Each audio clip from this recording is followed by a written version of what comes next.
ವೀಕ್ಷಕರೇ, ತಮ್ಮ ಪರವಾಗಿ ತಮ್ಮ ಅಭಿಪ್ರಾಯವನ್ನು ಮಂಡಿಸೋದಕ್ಕೆ ಸಾಕಷ್ಟು ಜನ ಆಡಿಯನ್ಸ್ ನಮ್ಮೊಂದಿಗಿದ್ದಾರೆ. ಬನ್ನಿ ಅವರೆಲ್ಲರನ್ನು ವೆಲ್ಕಮ್ ಮಾಡೋಣ. ತಮ್ಮೆಲ್ಲರಿಗೂ ಕೂಡ ವಿಶೇಷ ಕಾರ್ಯಕ್ರಮಕ್ಕೆ ಸ್ವಾಗತ. ಇನ್ನು ಕನ್ನಡ ಚಲನಚಿತ್ರ ರಂಗ ಇವತ್ತು ಭಾರತದಾದ್ಯಂತ ಯಾವ ರೀತಿ ಕೆಟ್ಟ ಕಾರಣಗಳಿಗೋಸ್ಕರ ಸುದ್ದಿ ಆಗ್ತಾ ಇದೆ, ಇದನ್ನು ಸರಿಪಡಿಸುವವರು ಯಾರು? ಕನ್ನಡ ಚಿತ್ರರಂಗದಲ್ಲಿ ಒಂದು ವ್ಯಾಕ್ಯೂಮ್ ಇದೆಯಾ? ಕನ್ನಡ ಚಿತ್ರರಂಗದಲ್ಲಿ ಹೇಳೋರು ಕೇಳೋರು ಯಾರೂ ಇಲ್ವಾ? ಯಾಕೆ ಎಲ್ಲ ಮೌನ ವಹಿಸ್ತಾರೆ? ಇಂತಹ ವಿಚಾರಗಳಲ್ಲಿ ಯಾರು ಯಾಕೆ ಮಧ್ಯಪ್ರವೇಶ ಮಾಡೋದಿಲ್ಲ? ಇಂತಹ ವಿಚಾರಗಳನ್ನು ಯಾಕೆ ಚರ್ಚೆ ಮಾಡೋದಿಲ್ಲ? ಅಂತಹ ಚರ್ಚೆಯನ್ನು ಮಾಡೋದಕ್ಕೆ ಇವತ್ತು ನಮ್ಮೊಂದಿಗೆ ಸ್ಟುಡಿಯೋದಲ್ಲಿ ಅತಿಥಿಗಳಿದ್ದಾರೆ. ಬನ್ನಿ ಅವ್ರನ್ನ ವೆಲ್ಕಮ್ ಮಾಡೋಣ. ನಮ್ಮೊಂದಿಗೆ ಇದ್ದಾರೆ ಖ್ಯಾತ ನಿರ್ಮಾಪಕರು, ಅದರಲ್ಲೂ ಕೂಡ ದರ್ಶನ್ ಅವರ ಮೆಜೆಸ್ಟಿಕ್ ಸಿನಿಮಾವನ್ನು ನಿರ್ಮಾಣ ಮಾಡಿದಂತಹ ನಿರ್ಮಾಪಕರಾದಂತಹ ಭಾಮಾ ಹರೀಶ್ ಅವರು ನಮ್ಮೊಂದಿಗಿದ್ದಾರೆ. ಸರ್, ತಮಗೆ ವಿಶೇಷ ಕಾರ್ಯಕ್ರಮಕ್ಕೆ ಸ್ವಾಗತ. ಇನ್ನು ಡಿಸ್ಟ್ರಿಬ್ಯೂಟರ್, ಪ್ರೊಡ್ಯೂಸರ್, ಆಕ್ಟರ್, ಮಾಜಿ ಬಿಗ್ ಬಾಸ್ ಸ್ಪರ್ಧಿ ಅಷ್ಟೇ ಅಲ್ಲ, ಕನ್ನಡ ಚಲನಚಿತ್ರ ರಂಗದಲ್ಲಿ ಏನೇ ಆದರೂ ಕೂಡ ಅದಕ್ಕೆ ತುಂಬ ಸ್ಟ್ರಾಂಗ್ ಆಗಿ ವಾಯ್ಸ್ ರೇಸ್ ಮಾಡುವಂಥ ಪ್ರಶಾಂತ್ ಸಂಬರ್ಗಿ ಅವರು ನಮ್ಮೊಂದಿಗಿದ್ದಾರೆ. ಸರ್, ತಮಗೂ ಕೂಡ ವಿಶೇಷ ಕಾರ್ಯಕ್ರಮಕ್ಕೆ ಸ್ವಾಗತ. ಇನ್ನು ಸಂಭಾಷಣಾಕಾರರಾದಂತಹ ಮಾಸ್ತಿ ಸರ್ ನಮ್ಮೊಂದಿಗೆ ಜಾಯಿನ್ ಆಗಿದ್ದಾರೆ. ಸರ್, ತಮಗೂ ಕೂಡ ಸ್ವಾಗತ.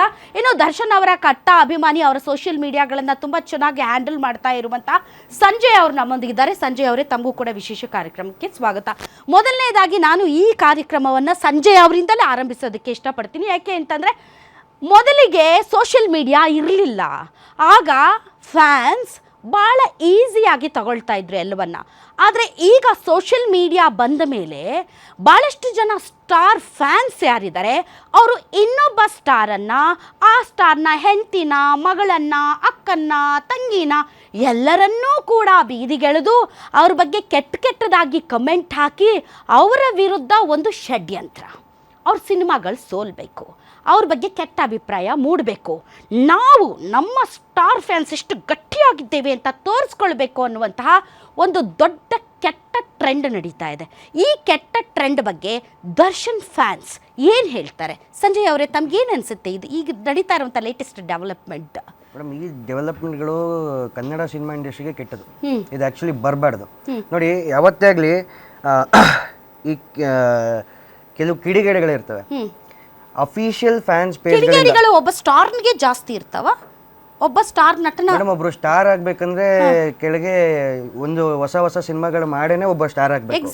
ಸ್ಟಾರ್ಗೆ ಫ್ಯಾನ್ಸ್ ಆಗೋದೇ ತುಂಬಾ ಸಿನಿಮಾಗಳು ಬಂದಾದ ಮೇಲೆ. ಸೊ ಹಾಗಾಗಿ ಇತ್ತೀಚೆಗೆ ತುಂಬಾ ಸದ್ದಾಗ್ತಾ ಇರೋದು, ಸುದ್ದಿ ಆಗ್ತಾ ಇರೋದು ಈ ತರ ಕೆಟ್ಟ ಕಮೆಂಟ್ಸ್ ಆಗಿರ್ಬೋದು, ಅಥವಾ ತುಂಬಾ ಕೇಸ್ಗಳನ್ನ ಹಾಕಿಸ್ಕೊಂಡಿರುವವರು ಮತ್ತು ಕೇಸ್ಗಳನ್ನ ಹಾಕಿಸ್ಕೊಂಡು ಜಾಮೀನು ಸಿಗದೆ ಪರದಾಡ್ತಾ ಇರೋರು ಪರ್ಟಿಕ್ಯುಲರ್ ಆಗಿ ಒಬ್ಬ ಸ್ಟಾರ್ನ ಫ್ಯಾನ್ಸ್. ರಾಂಗ್. ಅವ್ರದ್ದು ಮಾತ್ರ ತೋರಿಸಿದ್ರೆ ಅದಕ್ಕೆ ಮಾತ್ರ ಅಲ್ಲ, ಅಂಕಿಅಂಶಗಳನ್ನ ತಗೊಳ್ಳಿ, ನೀವು ಫ್ಯಾಕ್ಟ್ಸ್ ಅಂಡ್ ಫಿಗರ್ಸ್ ಚೆಕ್ ಮಾಡಿ ನೋಡಿ. ನೀವು ನೋಡಿದಾಗ ಹಂಗಾಗಿದೆ, ಅದನ್ನ ನೀವು ಅಕ್ಸೆಪ್ಟ್ ಮಾಡ್ಕೊಳ್ಬೇಕು. ಇಟ್ಸ್ ನಾಟ್ ಲೈಕ್ ಪಾಪ ಆ ಸ್ಟಾರ್ದ ಏನು ತಪ್ಪಿಲ್ಲ ರೀ, ಆ ಸ್ಟಾರ್ದ ಏನು ತಪ್ಪಿರುತ್ತೆ ಪಾಪ. ಈಗ ಹೊರಗಡೆ ಬರೋದಕ್ಕೆ ಏನೇನು ಮಾಡಬೇಕೋ ಅವ್ರ ಜೀವನಕ್ಕೋಸ್ಕರ ಹೋರಾಡ್ತಾ ಇದ್ದಾರೆ. ಅಂಥದ್ರಲ್ಲಿ ಅವ್ರ ಹೆಸರು ಇಟ್ಕೊಂಡು ಮಾಡಬಾರ್ದು ಹಲ್ಕಟ್ಟು ಕೆಲಸ ಮಾಡಿ ಈಗ ಅವರು ಒಂದು ಹೆಸರಿಗೆ ಮಸಿ ಬಳಿಯುವಂತಹ ಪ್ರಯತ್ನ ಇದು ಏನು ಸರ್ ಪಾಪ? ಮೇಡಮ್ ನೋಡಿ, ಅದನ್ನೇ ಹೇಳ್ತಿರೋದು. ಅಫಿಷಿಯಲ್ ಫ್ಯಾನ್ ಪೇಜ್ಗಳು ಇಂದ ಬರುವಂಥ ಪೋಸ್ಟ್ಗಳು ಇಟ್ ಈಸ್ ವ್ಯಾಲಿಡ್, ಓಕೆನಾ? ಅವರು ಯಾವತ್ತೂ ಈ ರೀತಿ ಮಾಡೋದಿಲ್ಲ. So they are all under control. ಯಾರ್ದೋ ಇನ್ನೊಬ್ಬ ಫ್ಯಾನೇ ಮಾಡಿರ್ಬೋದು ಫ್ಯಾನ್ ಪೇಜ್ಗಳನ್ನ. ಸಂಜಯ್ ಅವರೇ, I am also a victim. ನಿಮ್ಗೆ ಗೊತ್ತಾ ಅದು ತೆಗೆದು ನನ್ನ ನೋಡಿ, ನಾನು ಯಾವ ಕಮೆಂಟನ್ನು ಡಿಲೀಟ್ ಮಾಡಲ್ಲ. ಯಾಕೆ ಅಂದರೆ ನನಗೆ ಇಂಥವರೆಲ್ಲ ಜುಜುಬಿ, ಇವ್ರು ನಮ್ಮ ಜೀವನಗಳನ್ನು ಬದಲಾಯಿಸೋ ಶಕ್ತಿ ಇರೋದಿಲ್ಲ. ಮತ್ತು ಇವರೆಲ್ಲ ಇರಬೇಕು, ಹಂದಿಗಳಂತೆ ನಿಂದಕರು ಇರಬೇಕು, ಆವಾಗಲೇ ನಾವು ಮುಂದೆ ಬರೋದಕ್ಕೆ ಸಾಧ್ಯ. ನೋಡಿದ್ದೀರಾ ನನ್ನ ಕಮೆಂಟ್ಸ್ ತೆಗೆದು ದರ್ಶನ್ ಜೈಲಿಗೆ ಹೋಗುವಂಥ ಸಂದರ್ಭದಲ್ಲಿ ನನಗೆ ಹಾಕಿರೋದು ಒಂದಲ್ಲ, ಎರಡಲ್ಲ, ಮೂರಲ್ಲ, 15,000 ಕಮೆಂಟ್ಸ್, ಎಲ್ಲ ಬಿಲೋ ದಿ ಬೆಲ್ಟ್, ಸೊಂಟದ ಕೆಳಗಡೆ 15,000 ಬಿಟ್ಟಿ ಕೂತಿರ್ತಾರೇನ್ರಿ? ಬಿಟ್ಟಿ ಕೂತಿರ್ತಾರೆ, ಕೆಲ್ಸ ಬಗಸಿಲ್ಲದೆ, ಅಸಹ್ಯ. ಮೇಡಮ್, ಈಗ ನನ್ನ ಪೇಜ್ ತೆಗೆದು ತೋರಿಸ್ತೀನಿ, ನನಗೂ 1000 ಕಮೆಂಟ್ಗಳಿದಾವೆ. ನಿಮ್ಮ ಮಗು ಅಳ್ತಿದ್ಯಾ? ಹಾಗಾದ್ರೆ ನಿಮ್ಮ ಮಗುವಿಗೆ ಜೀನಿ ಸರಿ ಇಟ್ಕೊಡಿ. ಯಾಕಂದ್ರೆ ಜೀನಿ ಸರಿ ಇಟ್ಟು ನಿಮ್ಮ ಮಗುವಿಗೆ 100% ಸರಿಯಾದ ಆಹಾರ. ನಿಮ್ಮ ಮಗು ನೆಮ್ಮದಿಯಾಗಿ ನಿದ್ದೆ ಮಾಡಬೇಕಾ, ದಷ್ಟಪುಷ್ಟವಾಗಿ ಬೆಳಿಬೇಕಾ? ಹಾಗಾದ್ರೆ ಜೀನಿ ಸರಿ ಇಟ್ಟು ಕೊಡಿ. ಎಲ್ಲಾ ಮೆಡಿಕಲ್ ಶಾಪ್ಗಳು, ದಿನಸಿ ಅಂಗಡಿಗಳು, ಸೂಪರ್ ಮಾರ್ಕೆಟ್ಗಳಲ್ಲಿ ಲಭ್ಯ. ಒಬ್ಬ ನಾರ್ಮಲ್ ಪರ್ಸನ್ ಮಾಡಿರ್ತಾನೆ, ಅಭಿಮಾನಿಗಳು ಮಾಡಿರ್ತಾರೆ. ಎಲ್ಲ ಅಭಿಮಾನಿಗಳನ್ನು ನಾವು ಒಂದೇ ತಪ್ಪಾಗ್ತದೆ. ಮತ್ತು ಏನು ಮಾಡ್ಬೇಕು ಇಂಥವ್ರು ಈಗ ನೋಡಿ, ಈಗ ಪ್ರತಿಯೊಂದು ನಡೆ ಉದಾಹರಣೆಗೆ ದರ್ಶನ್ ಅವರು ಜೈಲಲ್ಲಿ ನಡೀತಾ ಇರೋ ರೀತಿಯಲ್ಲಿ ಬದಲಾವಣೆ ಇದೆ. ನೋಡಿದ್ರಾ ಹೇಗೆ ದಿಮಾಕಿಂದ ನಡೆದ್ಬಿಟ್ರು ದರ್ಶನ್ ಅಂತ ಅನ್ನೋದು. ಒಂದು ಕುತ್ಕೊಂಡು ಏನೋ ಮಾಡ್ತಾ ಇದ್ರು, ನೋಡಿದ್ರಾ ಎಷ್ಟು ದಿಮಾಕು. ನಡೆನುಡಿಯನ್ನು ಕೂಡ not only the media, not only the fans, ನ್ಯಾಯಾಲಯಗಳೂ ಕೂಡ ವಾಚ್ ಮಾಡ್ತಾ ಇದ್ದಾವೆ. ಅಂತಹ ಸಂದರ್ಭದಲ್ಲಿ ಹೊರಗಡೆ ಇರೋ ಫ್ಯಾನ್ಸ್ ಹೆಂಗೆ ಬಿಹೇವ್ ಮಾಡಬೇಕು? ಅದಕ್ಕೆ ಒಳ್ಳೆ ಕೆಲಸಗಳು ಮಾಡಿರೋದನ್ನ ತೋರಿಸ್ಬೇಕು ಮೇಡಮ್. ಯಾಕೆ ಅನುದಾನ ಮಾಡ್ತಿಲ್ವ? ಹಾಲಿನ ಏನು ಎಷ್ಟೋ ಮನೆಗಳಿಗೆ ಇವಾಗಲೂ ಕೂಡ ಅವ್ರ ಹೆಸರಲ್ಲಿ ಏನು ದಿನಸಿ ಧಾನ್ಯಗಳು ಹೋಗಬೇಕು ಅದು ಹೋಗ್ತಾ ಇದೆ. ಅದ್ರ ಬಗ್ಗೆ ಯಾಕೆ ಚರ್ಚೆ ಮಾಡ್ತಿಲ್ಲ? ಒಳ್ಳೆಯ ಕೆಲಸಗಳು 1000 ಮಾಡಿದ್ರು ಇಂತಹ ಕೆಟ್ಟ ಕೆಲಸಗಳು ಅಂತಹ ಒಳ್ಳೆಯ ಕೆಲಸಗಳನ್ನು ನುಂಗಿ ನೀರು ಕುಡಿತವೆ. ಅದರ ಅರಿವು ಕೂಡ ಇರಬೇಕಲ್ಲ. ನಾನು ಹೇಳ್ತಾ ಇರೋದು ಎಲ್ಲ ಏನೇನು ಇಂಥ ಕೆಟ್ಟ ದಂಧೆ ಮಾಡೋರಿಗೆ ನೀವು ಸಮರ್ಥಿಸ್ಕೋಬೇಕು ಅಂತ ನಾನು ಕೇಳ್ತಾ ಇಲ್ಲ ಸಂಜಯ್ ಅವರೇ. ಆದರೆ ಈ ಟ್ರೆಂಡ್ ಇತ್ತೀಚೆಗೆ ಏನು ಸ್ಟಾರ್ಟ್ ಆಗಿದೆಯಲ್ಲ, ಇದು ಯಾಕೆ ಹಿಂಗಾಗ್ತಾ ಇದೆ? ವಿಜಯಲಕ್ಷ್ಮಿ ಅವರು ಇವತ್ತು ಹೋಗಿ ಕಂಪ್ಲೇಂಟ್ ಕೊಟ್ಟಿದ್ದಾರೆ. ನಾನು ಓದ್ತಾ ಇದ್ದೆ ಅವ್ರಿಗೆ ಹಾಕಿರುವಂತಹ ಕಮೆಂಟ್ಸ್. ಏನ್ರಿ ಅದು ಅಸಹ್ಯ, ಏನ್ರಿ ಅದು? ಐತಿ ಇವ್ರಿಗೆಲ್ಲ ಹೆಣ್ಮಕ್ಳು ಇರ್ತಾರೆ, ತಾಯಿ ಹೊಟ್ಟೆಗಿಂದ ಬಂದಿರ್ತಾರೆ. ಇನ್ನು ಎಲ್ಲಿಂದ ಹೊರಗೆ ಬಿದ್ದಿರ್ತಾರೆ ಇವರು? ಅಲ್ಲೇ ಆ ಜಾಗದ್ದೇ ಮಾತಾಡ್ತಾರಲ್ಲ ಇವರೆಲ್ಲ. ಎಲ್ಲಿಂದ ಬಂದೀವಿ ನಾವು ಹೊರಗೆ, ಈ ಪ್ರಪಂಚದಲ್ಲಿ ಬಿದ್ದೀವಂತ ಗೊತ್ತಾಗಲ್ಲ ಇವಕ್ಕೆ. ಹೊಟ್ಟೆಗೆ ಅನ್ನನೇ ತಿಂತಾವಂತ ಅನ್ಕೋತೀನಿ ನಾನು. ಅದೇ ಇವ್ರಿಗೆ ಏನಾಗ್ತಿದೆ ಅಂತಂದರೆ ತಂದೆ ತಾಯಿಗಳು ಹೊಡಿತಾ ಇಲ್ಲ, ಅದಕ್ಕೆ ಇವಾಗ ಪೊಲೀಸರು ಹೊಡಿತಾ ಇದ್ದಾರೆ, ಅದಕ್ಕೆ ಹೊಡ್ಸ್ಕೊಳ್ಳಿ ಬಿಡಿ.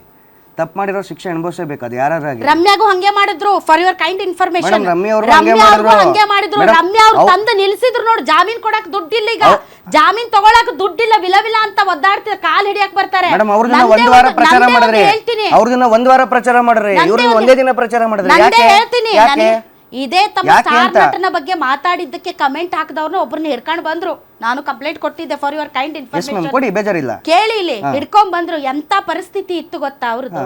ನಾನ ಕಣ್ಣೀರ್ ಹಾಕಿ ಬಸ್ ಚಾರ್ಜ್ ಕೊಟ್ಟು ಕಳ್ಸಿದವ್ರಿ. ಅಂತ ಪರಿಸ್ಥಿತಿಯಲ್ಲಿ ಇರ್ತಾರೆ, ಮಾಡಕ್ ಬೇರೆ ಕೆಲ್ಸ ಇರಲ್ಲ. ಇಂಥ ದಂಧೆ ಮಾಡಿಕೊಂಡು ಮನೆಯಾಗಿನ ಮಂದಿಗೂ ತ್ರಾಸು ಕೊಟ್ಕೊಂಡು, ಈ ಕಡೆ ತಾನು ಆರಾಧಿಸುವಂಥ ಹೀರೋಗೂ ತ್ರಾಸು ಕೊಟ್ಕೊಂಡು ಸಮಾಜದಲ್ಲಿ ಈ ರೀತಿಯಾದಂಥ ಕೆಟ್ಟ ವಾತಾವರಣ ಸೃಷ್ಟಿ ಮಾಡ್ತಾರೆ. ಏನಾಗ್ತದೆ ಅಂದ್ರೆ ನೋಡಿ, ಯಾರೋ ಒಬ್ಬ ಕಿಡಿಗೇಡಿ ಇರ್ತಾನೆ, ಅವ್ನು ಮುಂದೆ ಬರೋದಿಲ್ಲ. ಒಬ್ಬ ಇರಲ್ಲ. ಅಲ್ಲಲ್ಲ, ನಾನು ಹೇಳೋದು ಕೇಳಿಸ್ಕೊಳ್ಳಿ. ಕಮೆಂಟ್ 15,000 ಕಿಡಿಗೇಡಿಗಳಿದ್ದಾರೆ, ಎಲ್ಲಾರನ್ನೂ ಹೆಂಗ್ ನಿಲ್ಸೋದು ಅವ್ರು? ಯಾರೋ ಒಬ್ಬ ಕಿಡಿಗೇಡಿ ಇರ್ತಾನೆ, ಅವನು ಏನು ಮಾಡ್ತಾನೆ, ಮರೆಯಾಗಿ ಆಪರೇಟ್ ಮಾಡ್ತಾ ಇರ್ತಾನೆ. ಇವನೇನು ಮಾಡ್ತಾನೆ, ಇವ್ರುಗಳಿಗೆಲ್ಲ ನಾರ್ಮಲ್ ಫ್ಯಾನ್ಸ್ಗೂ ಅವನು ಏನೋ ಪ್ರಚೋದಿಸ್ತಾನೆ. ಸೊ ಆ ಪ್ರಚೋದನೆಯನ್ನು ಇವ್ರು ನೋಡಿ ಇವ್ರೇನಾಗ್ತಾರೆ, ಇಲ್ಲ ನಮ್ಮ ಭಾಷೆ ಗೆರಟು ನಾವು ಮಾಡಬೇಕು ಅಂತ ಅಮಾಯಕ ಅಭಿಮಾನಿಗಳು ಇದ್ದಾರೆ ಅಂತ ಆ ಕೆಲಸಗಳನ್ನು ಮಾಡಿರುವಂಥವ್ರು. ಸೊ ಹಾಗಾಗಿ ಇವನು ಯಾರು 420 ಇರ್ತಾನಲ್ಲ, ಇವನ್ನ ಮೊದಲಿಡಬೇಕು. ಒಬ್ಬನು ಇರಲ್ಲ ಸಂಜಯ್. ಇದು ಸಮೂಹ ಸನ್ನಿ ಆಗಿದೆ. ಸಮೂಹ ಸನ್ನಿ ಅಂದರೆ ತಮಗೆ ಗೊತ್ತಾ? ಇತ್ತೀಚೆಗೆ ತಮಗೆ ಗೊತ್ತಿರೋ ಹಾಗೆ ತಮಿಳು ಮತ್ತು ತೆಲುಗು ಚಿತ್ರರಂಗದಲ್ಲಿ ಭಾಳಷ್ಟು ಜನ ಪೊಲಿಟಿಷಿಯನ್ಸ್ ಕಮ್ ಸ್ಟಾರ್ಸ್ ಸತ್ತೋದ್ರಂತ. ಒಬ್ಬ ಸತ್ತಿದ್ ನೋಡಿ ಎಲ್ಲರೂ ಸಾಯಕ್ಕೆ ಶುರು ಮಾಡಿದ್ರು. ಇದು ಸಮೂಹ ಸನ್ನಿ. ಒಬ್ಬ ಕಮೆಂಟ್ ಹಾಕಿದ್ನ, ಅವನು ಹೀರೋ ಆದ ಒಂದು ಟ್ರಾಲ್ ಪೇಜಲ್ಲಿ ತಾನೂ ಹಾಕಕ್ಕೆ ಶುರು ಮಾಡಿದ.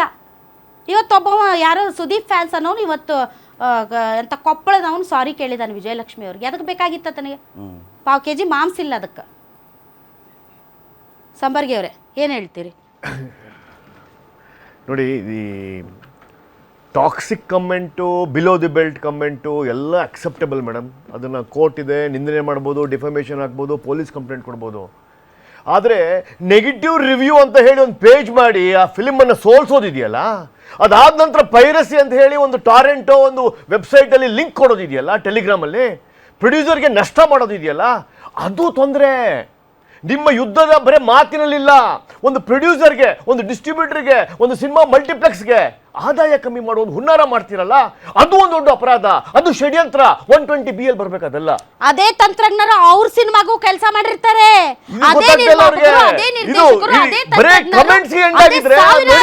ಅವ್ರ ಸಿನಿಮಾಗೂ ಕೆಲಸ ಮಾಡಿರ್ತಾರೆ. ನೀವು ಹೀರೋನಲ್ಲ ಸೋಲ್ಸೋದು, ಸಿನಿಮಾನಲ್ಲ ಸೋಲ್ಸೋದು, ಇಡೀ ಚಿತ್ರರಂಗದಲ್ಲಿ ಇರುವಂತಹ ಎಲ್ಲ ಯಾರು ಶ್ರಮಿಕರಿದ್ದಾರೆ ಅವರ ಪ್ರಯತ್ನವನ್ನ ಸೋಲಿಸ್ತೀವಿ ಅನ್ನೋ ಕಾಮನ್ ಸೆನ್ಸ್ ಇದ್ದಿದ್ರೆ. ಇದರಿಂದಾನೇ ಈ ವಾರ್ ಏನ್ ನಡೀತಾ ಇದೆ. ಏನ್ ಸುದೀಪ್ ಅವ್ರು ಹೇಳಿದ್ದು?